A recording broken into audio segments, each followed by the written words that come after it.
Malikono maliko kan ambe bela jele foli watina bi amina kibara munu la sawma ode mali finitigu ulum keleme ka bilka joba do ko ni boloda wala sako utega da jetige wale tabauka aleni udahayaro o umun konala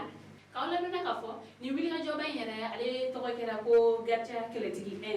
ni bara in konala a bilka jo ulutara ka nyensi nara ale konnare ma kera kera yalla bawle fogata se tongi ale koni ko o laminu bela jenema kawla dona kafo ko jetige wale tabaw ulu wadi mana uga wale juguke ubeta ni ngo kono la nela ko ngo nu ayire la kafo ko ukoni ugabu ko sabe nyaara koni tese adana ko mali finitigu uluni finitigu waro uli utege di nyogoma marsi kalo klem ngani kele katabla aklem ngani shegina kani bulika joba nunuke lakana konala kawla na ka fo fintigu uluka ni bilika jon mun konala wiye jatke wale taba ma sabaka ulu bone unina ma shegi nyogona ni siga kele lo ulla ko ulu jatke wale taba wiye ulu fenemne sega lo mun konala subhana man shini mun ko be ulo o ya to fene usira ka jugoro mbudo ko re ko fene sonu uluka ci o kunye fly wa ayere na ka fo ko marfa juguna ni fene finti nu ye utege da o fene kan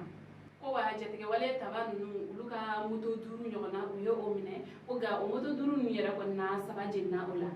kawla na ka ko ni yero ko fele nu fenela kene ni ala jideni aleni je masira ko nika ko jetige wale tabaw uluka bingal ke wale ko ni fene be ka wara ni yero ko fele nu na ko sete ko wa ugani wale jugun nu ko fe ni umata unyagami ndugudewna ko ubeta do kungo nala o ko ne fene kera sababu e fintigu ule ni bilika jon bumbuda kata ni baran nu fene ke